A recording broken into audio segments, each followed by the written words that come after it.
that, Ashish, I stand corrected, not 5, 3% and around 1260 crore, including the green shoe. Let me bring on board Sandip Sabharwal from asksandeepsabharwal.com.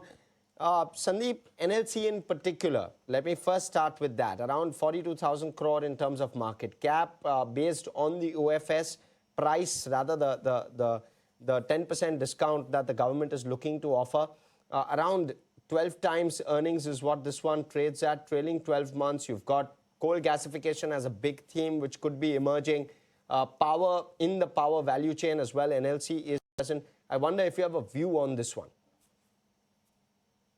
Yeah, so I think given the cycle in which we are and the valuation of the company, I think it's a cheap stock, and I think the OFS will get absorbed very easily because the amount of the OFS also is not very significant. So I think it should be a good stock to hold, given the dynamics of the entire space. You know, taking the conversation slightly more macro, Sandeep, I wonder if you're concerned with regard to the quantum of IPOs, mega IPOs coming out in the US. That will likely suck liquidity from our markets or continue to suck liquidity from our markets. Is that a concern? Would you wait? Is that a potential opportunity in coming weeks?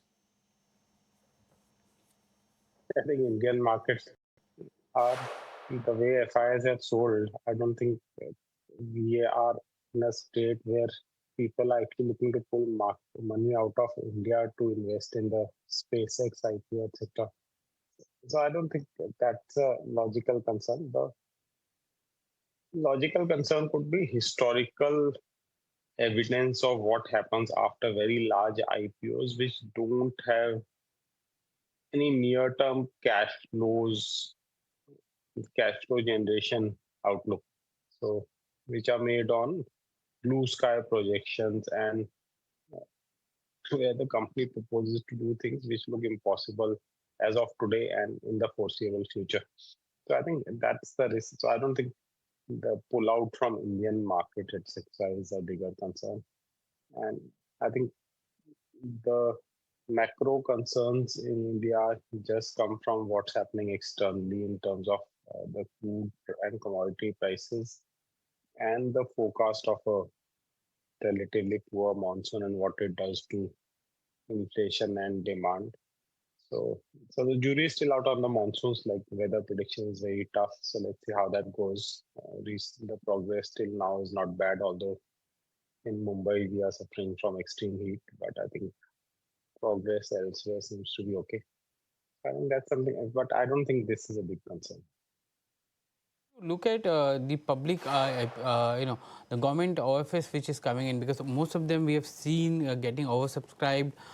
They are coming at a significant discount to the current market price, but by the time the OFS gets completed, there's a huge run-up which is also happening to these stocks there. Do you think that because all these OFS are linked to energy sector as a whole, the demand for those IPOs are much more now? I don't think so. I think PSU stocks in general are cheap today relative to the kind of IPOs, FPOs we are seeing from very highly overvalued stocks. So I think these are cheap stocks, and when they come out with IPOs, and especially where the government already is holding very large stakes, they get lapped up very easily. And I think that trend will continue. I think these FPOs from the offerings from the government on PSUs will continue because of the near-term fiscal strain, because of the excise benefits they have given on petroleum, etc., products where their revenue in the near term goes down. So I think these issues help in bridging that gap in the near term. And disinvestment has been on sort of a back burner for the last couple of years. And I think this year they could be looking to target whatever they had targeted initially of around 70,000-80,000 crores overall for the year. Zepto has filed for a DRHP, looking at a valuation of roughly 73,000 odd crores, almost $7 billion, which Zepto is looking at. how do you look at the listed peers, Swiggy and Eternal? Yeah, that's what I think. Instead of worrying for the SpaceX IPO, I think Indian investors should be more worried about the kind of loss-making companies in India which come out with IPOs, get huge valuations, get oversubscribed, and subsequently the stocks fall. Like we've seen many IPOs where stocks have fallen 50 to 80% also post IPO. And where there is no pathway to profitability. Like for a company like Zepto, is there even a pathway to profitability is a question mark. So I think we should be more concerned about what's happening internally rather than being bothered about SpaceX. Uh, Sandeep, hold on. We'll, you know, just on some of the orders which are coming in from many of the Indian mid-cap companies there. Sandeep, mid-cap companies, they've been performing relatively better than the benchmark flagship companies. Do you see, there's a scope for further run-up for many of the companies which are showing better growth than the flagships?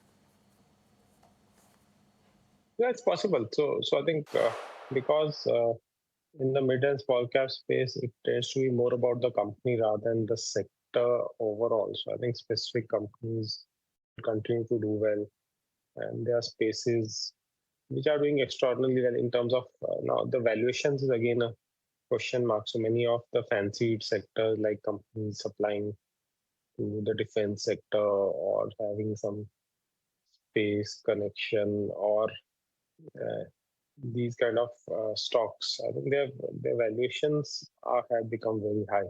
But I think there is momentum in many segments of uh, the market, like many of the capital good companies, industrial, those supplying power equipment, transmission, or kind of companies. Even many of the infrastructure companies have started to see good order flows, or they have large orders in hand, and the execution also has been strong. The only issue is that because the performance has been concentrated in a narrow basket of stocks, the valuations of many of them have become very high.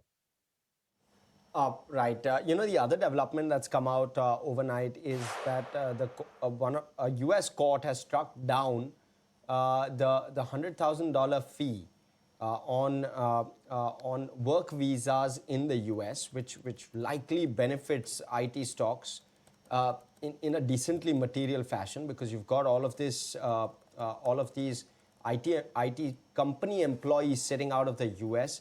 With H-1B visas. And this might obviously aid the cost structures which were anticipated to go up. Sajid, first off, would you have a view on this one? If, it shouldn't have much of an impact from my point of view, because we are not so much dependent on H-1B visas for especially the top IT companies there.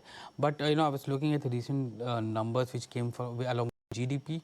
The software services exports from India grew at a healthy level in Q4. That shows no sign of any AI impact, at least in Q4 there. And if you look at the professional services in software, which is basically GCCs, which also showed an uptick happening in the fourth quarter. So that's also an important thing. But many, as we speak, a lot of foreign companies are setting up GCCs in India, moving away from the traditional on-site development center to offshore development site in India. So that's also something which is countering the entire visa or H-1B visa impact cost there. Sandeep, how do you look at IT companies now? We've seen a steep correction in many of their valuations, especially now in the second rung IT companies as well. But from the data which is coming in, it doesn't show that it's such a huge impact of AI which they've seen on their revenues so far. The impact is more futuristic. One, the growth slows down in the near term because of whatever is happening on the AI side. So I think so that's a reality. And the anticipation is that impact will be more longer term. So key is how these companies adapt to the changes and whether they can use it actually to boost productivity and sustain their profitability. But the sector is extremely oversold, like sold out and under-owned today. So I would think that a technical kind of bounce back is possible because the valuations have, especially for the top tier IT services companies, have come down to extremely low levels relative, even taking into account not more significant growth, but taking into account the kind of cash flows they generate. So I would think that downside is limited, upside could be 12-15% kind of upside. So I think that's how I see the sector. And would you also call telecom slightly oversold, Sandeep? I mean, on charts it seems like, but given this kind of relief coming in from the Bombay High Court, I know it's just interim relief and maybe Supreme Court reverses that. But would you believe that telecom has fresh tailwinds? The telecom overall is well placed. So I think the only investable company is Bharti out there because I don't think Vodafone is ever going to make profits, irrespective of how the stock price is doing. But I think Bharti is corrected from the top. I think it's 10-12% from the top, despite there being no real negatives for the company. And I think it will continue to deleverage, generate strong cash flows. And as the next round of tariff hikes plays out at some stage, so I think it will be the biggest beneficiary. Sandeep, if you look at from a macro point of view, Q4 BOP was a surplus which came in.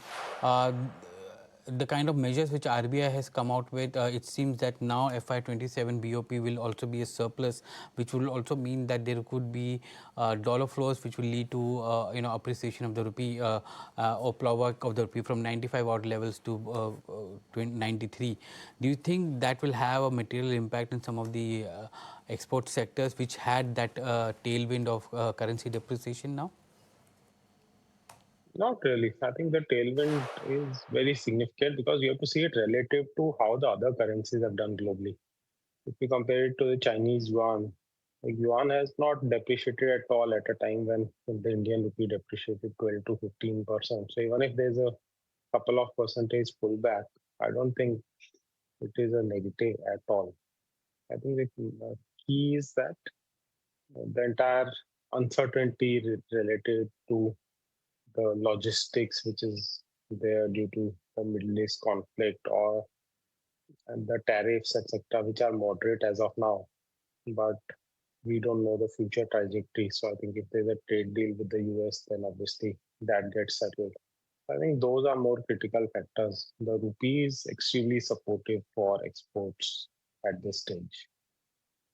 Okay, Sandeep, really need to take a quick break, come back. We'll continue conversations. Very curious to know about the IT view coming in from Kunal as well. Very likely not bullish with regard to IT, but we'll take that break, come back, ask those questions to Sandeep as well as Kunal. We'll also be joined by another technical guest on the panel. Stay with us.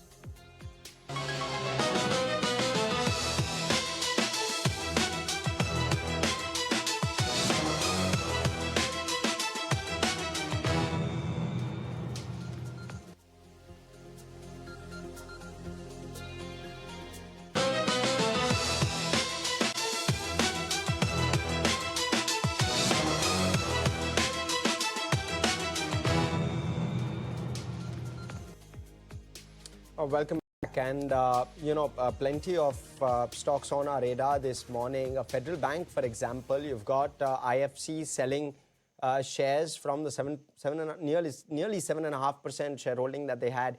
It's now trimmed down to sub 5.5%. So that's one. Sandeep, do you have a view with regard to Federal Bank in particular? No, not really. Okay, Kunal, your take with regard to Federal Bank on charts, if you can give us. Yeah, it's been relatively stronger in the last, I think a few months or so, because the stock has been, if I'm not wrong, yesterday or day before, managed to come back towards a fresh lifetime high, 52-week high, crossing levels of 300 plus. So the degree of price trend, the degree of the beta nature of the stock price, all of that is quite positive for Federal Bank, and one of the very few mid-cap private sector banking names which have been doing very well for itself in the last many months, because at a point where the larger cap bellwether private sector banking stocks are still struggling to come back above their 200-day moving averages, this is one of the very few names which has been trading with a very strong degree of bias, has protected its 200 DMA by a decent margin, and is on the verge of, or has already made a fresh lifetime high. So the trends for Federal Bank is extremely strong. Okay. I want to quickly ask Sandeep one more. IRB Infra, Sandeep, 25% toll revenue growth, looking extremely strong, right? Is this something that's on your radar at all?